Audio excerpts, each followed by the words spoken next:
Telugu content కి Kannada content కి తేడా చూడండి భయ్యా. అట్లా ఎట్లా మాట్లాడుతున్నాడు అంటే నేను రెడ్ ఇచ్చేస్తాను కంటెంట్ చేయడానికి వచ్చి ఏడుస్తుంది, అవసరమా? మాట్లాడుతున్నాడు అట్లా ఎట్లా మాట్లాడతారు? ఎందుకంటే ప్రతి దశలో పెంట పెంట చేస్తుంటే నాకు ఇంట్రెస్ట్ లేదు. పోనివ్వండి, నాకు ఇంట్రెస్ట్ లేదు. కంటెంట్ కోసం సెల్ఫ్ రెస్పెక్ట్ పోగొట్టుకోవడం అవసరమా? అయితే నెక్స్ట్ లెవెల్ యాక్టింగ్. వైజాగ్ పరువు అయితే తీసేసింది. చేస్తే చంప మీద కొడతారు, దూరం వెళ్ళు. వీడైతే మరీ దారుణం. వీడు మగజాతిలో ఎందుకు పుట్టాడో తెలీదు. ఇప్పుడు కన్నడ బిగ్ బాస్ కంటెంట్ అయితే చూడండి. ಮಂಜಾ ನನಗೆ ಇಷ್ಟ ಇಲ್ಲ. తనకైతే వాడు ఇష్టం లేదని చెప్పింది. కుటుంబకని వీడు కన్నడలో ఫేమస్. ಯಾಕೆ ಅಂತ ಕೇಳಲ್ವೇ? ಯಾಕೆ ನಂಗೆ ನೀವು ಇಷ್ಟ ಇಲ್ಲ. ನೀವು ಯಾಕೆ ಇಷ್ಟ ಇಲ್ಲ? ముఖం మీద అడిగేసాడు ఎందుకు ఇష్టం లేదని. ಯಾಕೆ ಇಷ್ಟ ಇಲ್ಲ? ನೀವು ಫೇಕ್. Thank you sir.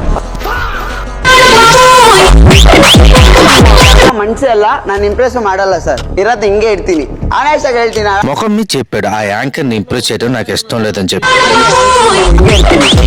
ಸರಿ, ಯಾರನ್ನ ಇಂಪ್ರೆಸ್ ಮಾಡ್ತೀರಾ ಅಲ್ಲಿ 4 ಜನರಲ್ಲಿ? ಸರ್ ಇಲ್ಲಿ ಯಾರನ್ನ ಇಂಪ್ರೆಸ್ ಮಾಡಕ್ ಬಂದಿಲ್ಲ, ನಾನು ಹಿಂಗೆ ಇರೋದು, ಹಿಂಗೆ ಹೋಗೋದು, ಹಿಂಗೆ ಇಷ್ಟ ಇದ್ರೆ ಕಳ್ಸಿ, ಇಲ್ಲ ಅಂದ್ರೆ ಹಿಂಗೆ ಮನೆಗೆ ಹೋಗ್ತಾ ಇದ್ದೀನಿ.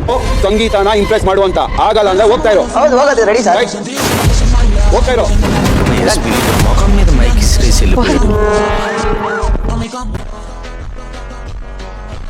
ಇಂಜಿನಿಯರಿಂಗ್ ಮಾಡ್ತಾ ಇದೆ. ಏನ್ ಇಂಜಿನಿಯರಿಂಗ್? CSC computer science. ಒಂದ್ ಸರ್ಕಲ್ಗೆ ಎಸ್ ಸೈಡ್ಸ್ ಇರುತ್ತೆ. వీడైతే నెక్స్ట్ లెవెల్. జడ్జికి చెమటలు పట్టించాడు. సర్కిల్ కి ఎన్ని సైడ్స్ ఉంటాయని అడిగాడు. చూడండి మనోడేం చెప్పాడు. ಸರ್ಕಲ್ ಸೈಡ್ ಇಲ್ವಲ್ಲ ಸರ್? ಔಟ್ ಸೈಡ್ ಇರುತ್ತೆ, inside and out side. DJ